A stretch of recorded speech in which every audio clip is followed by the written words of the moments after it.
Hey everybody, welcome back to another episode of, well, not episode, but welcome back to another video for Movies with Mike.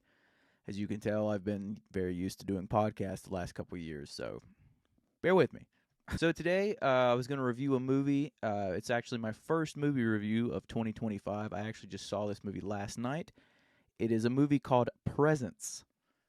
This movie was directed by Steven Soderbergh and written by a really underrated screenwriter, in my opinion, David Kep. He's done quite a bit of good screenplays. He's done Stir of Echoes, one of my personal favorites, Secret Window. Yeah, he was one of the writers on Jurassic Park, as well as one. I think the last. He also worked on the last Indiana Jones movie, and he's also a writer for Mission Impossible, the first Mission Impossible. He helped on that as well. He's done a slew of stuff. So I always he also did one. I think it was in 2020. That one with Kevin Bacon. The You Should Have Left. He did Kimmy as well. That one came out on HBO last year with Steven Soderbergh, and that's one I did not see. So yeah, he's done a lot of great stuff. So this movie is about a family who moves into this house who is uh, haunted by some kind of presence or entity that's obviously hanging around in the home or stuck in the house, if you'd rather. And let me start off by saying this is not a horror movie. But again, it could be depending on what scares you. Horror is very subjective. Same with comedy; it's all subjective. Different things can scare you. Different things can make you laugh. The whole story is told from the point of view of the spirit or the presence. So it's shot with like this. It almost has this fisheye lens look into it because like you're following around this family through this the eyes of or the perspective of this ghost, which I think is a pretty cool take to have on a movie. Now it kind of reminded me of a movie that came out a few years ago called A Ghost Story from A24 that David Lowery did. It's kind of the same thing, but you're following in that one. You're following a ghost who it stuck in this house, but it has multiple families and stuff moving through the house. So this one just follows the one family. I would consider this more of a family drama with sprinkle like little elements sprinkled in of supernatural stuff that happens here and there. Because each family member has something going on in their life that it follows. Like I, I'm trying to figure out how to say what I need to say because this is one of those movies that the less you know about it going in, the better the experience that you have out of it. And so I don't want to ruin anything, so I'm trying to tiptoe around a lot of stuff. Uh, but yeah, so essentially the parents move there because their son is gifted in like swimming and stuff like that. So the mom is trying to make sure that he has the tools that he needs to succeed in that and so there's that going on. The mom has something going on, or technically the parents have something going on, and the daughter's going through like a tragedy in her life. So the daughter is kind of, I wouldn't say she's really the main focus of the movie, but she's from the get go. I was kind of like she's the one that can kind of sense early on that something is there. So you kind of get the impression that she's the one you're going to be following through most of the movie. But of course, as the movie goes on, things get revealed about certain things with the family. And again, it's one of those things I don't want to say too much about.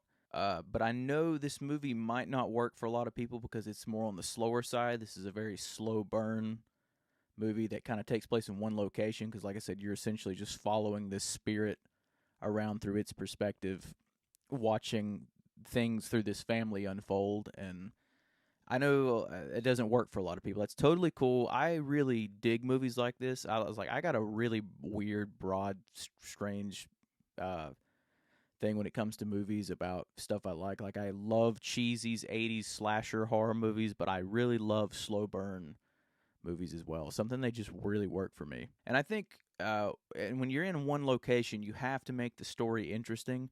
And to me, the stuff that was kind of unfolding with the family and the stuff that you were finding out and the stuff going on in the daughter's life and in both kids' life, I think it kind of it was a good way to keep you interested. I thought the story was interesting enough to keep me pulled in because through the first frame of the movie when it starts, you kind of have this uneasy feeling. At least I did, where it's like you just feel like something's not right, and then when the family moves in, it's almost like it tries to build this tension between stuff in the family, and you just feel this sense of unease throughout. There's a couple characters in the movie that are really, I don't know, not likable, I guess you could say. Like the whole dynamic between the mom and the daughter is just, you kind of makes the mom unlikable, but I get why, because they're focusing on something else, but at the same time, you kind of want to root for the characters that you're with, and you're also with this, and it's the same with the brother. The brother, he's kind of a dick. So, but it's, if you listen to a lot of the conversations, there's a lot of stuff throughout the movie that's foreshadowed in between what the conversations between the characters, and and then it makes you kind of look back, especially when it ends. You kind of look back on certain things, and you're like, oh, so you start to put two and two together and connect things, which I thought is pretty cool. There's also elements in this movie that they introduced, a couple elements that they introduced between these problems with the family that aren't fully resolved, or they kind of don't fully reveal what they are. They kind of just touch on them, and they're kind of left hanging, which I get why they did it. This movie's only an hour and 20 minutes, something like that. So it's a very tight knit story. So I understand if they tried to wrap everything up, it would probably drag the story out, and they would have to try to figure out how to uh, keep stuff going. And I think that, to me, that would kind of convolute the story a little bit, to where it would have to extend it longer. And I think for a movie like this, when it's kind of more of an experimental movie, I think this is really about the perfect runtime for a movie like this. It's the same for other elements in the movie. When it comes to the spirit and stuff like that, it leaves a lot of unanswered questions. And again, I think it does that because you would have to go back to a lot of things and explain a lot of things. And I think it was just trying to keep this nice, like, probably 90-minute or 80-minute tight, runtime, and get in and get out. For me personally, there was something near the end that I was a little confused about, because I looked at, again, I'm not going to spoil anything, but it kind of, I don't know how other people take it. I think this is a movie that's kind of left up to your interpretation on a lot of things. It don't really give you answers to a lot of things, which I'm fine with. I really like movies like that. But there was something that happens near the end that kind of closes the movie, that I was kind of like, okay, because of something earlier that is said, when there's a part earlier in the movie where they bring in a psychic, and she says something about the spirit. And so when it gets to the end of the movie, I was like, okay, that makes sense. But then there's something right before that I was like, well, wait a minute, does that mean that's that now? And then, so what does that mean? But like I said, that could just be me. So I'm trying my best not to ruin it, because I don't want to give anything away. So that's the only part that was really kind of confusing for me. But like I said, I had an idea, and then, like I said, then all that stuff happened beforehand. Kind of confused me. But like I said, other than that, but I still enjoyed it. There was also one part in particular that I got like full body goosebumps, and it wasn't a jump scare. It wasn't anything like that. I don't know if it's just because of I was so invested in the story, and it was just how it emotionally played out with a certain character and whatnot. But I was like, wow. I was like, okay. So I would recommend seeing this movie, because I do like the talent that's involved in it. But like I said, just know who you are going into it, because this is a very slow burn movie, and it's not, like I said, it's not a horror movie in any way, shape, or form. I know a lot of the slow burn stuff doesn't work for people. I know a lot of unanswered stuff and leaving stuff hanging, and leaving stuff kind of ambiguous and up in the air doesn't work for a lot of people.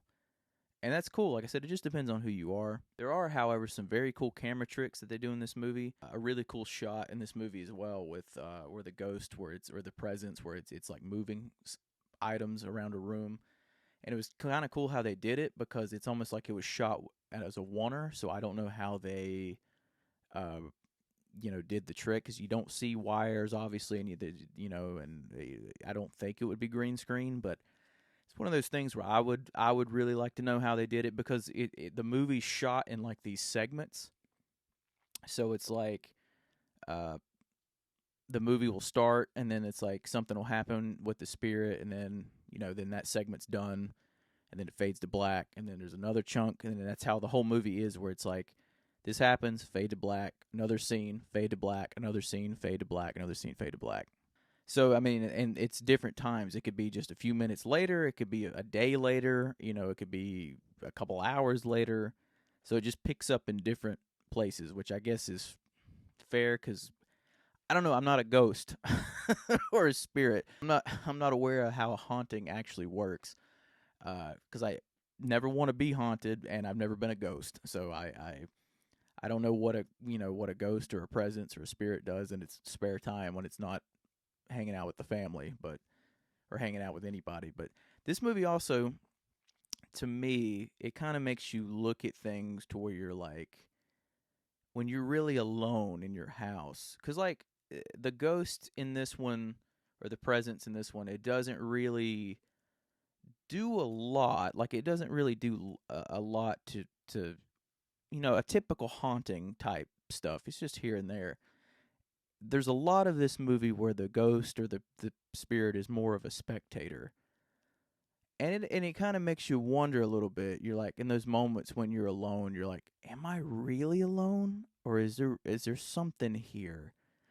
And you kind of wonder about that. It kind of makes you think a little bit. But uh, for me, I enjoyed this movie. You could kind of tell from the trailers, when I first saw the trailers, that this wasn't going to be a typical jump scare type movie or anything like that. I did see where some people said that this movie was misleading to them, because the trailers misled them to think it was going to be a horror movie. I didn't get that at all. I've kind of seen enough of these type of movies, or slow burn movies, that I kind of can tell from the trailer what they're going to be. But I mean, in all fairness, the trailer did say some stuff about this is the scariest movie that you'll see of the year and stuff like that. As I said in the beginning, it's all about what scares you, what really gets under your skin or creeps you out, and all that stuff. It all depends on who you are. So I would say definitely check this movie out, depending on what you like. If movies what I like described and how I described everything does not work for you, then I'd probably skip it. But if you are interested in this and just want to give it a shot, it's an easy, hour and a half movie. Plus, once you get pretty much invested in what's going on with the family, it's kind of an easy ride, because there's certain parts where you kind of forget you're following like a ghost. It's almost like the ghost is another character, so you're watching the movie through first person, almost like a video game character. And so sometimes you kind of forget about that for a little bit, because you're just watching this family drama unfold in front of you, and all this stuff that goes on with them. But then, like, it kind of snaps you back into it when the thing is moving around in certain ways, and how they move the camera with it, how it glides and goes down and up down the stairs, and how it gets close to people and stuff like that. I really enjoyed it. I would definitely watch it again. Like I said, if it's playing near you and you know the type of movie this is, definitely go check it out. If not, then maybe just hang on and wait till it comes out on VOD, or maybe it'll come to a streaming service. I don't know. Apparently, this played at Sundance last January, so it was almost a year since it came out. But Neon picked this up. Definitely keep an eye out for Neon this year. I think they got some pretty good stuff. It looks like it came out. They're the ones who put out Immaculate and Long Legs and Cuckoo and all that last year, and I think they're going to have a pretty good run this year. And they might give A24 a run for their money this year. So, but yeah, guys. So that's my review for Presence. Let me know down below what movies you guys have seen so far in 2025, and if you've seen this movie, comment below. Let me know what you thought of it. I do plan on trying to see Wolfman and get a review out for that as well. I haven't got a chance. I was going to go last week, didn't get a chance, and I was going to go last night after Presence, but with how I work third shift, so I was so tired that I I saw the movie and came home and then slept on this one. So I'm going to try to see Wolfman as soon as possible, because I'm a massive fan of the classic Universal monsters. And the Wolfman has always been my favorite of the Universal monsters, so keep an eye out for that. I hope I get a chance to go see it. I do have a video that's going to come out soon for my top favorite movies of 2024, all non-horror ones. Please go check out my previous video for my top 10 horror movies of 2024. I'll put a card for that somewhere up here. In the meantime, please like, comment, subscribe, all that good stuff, and I'll see you guys in the next one.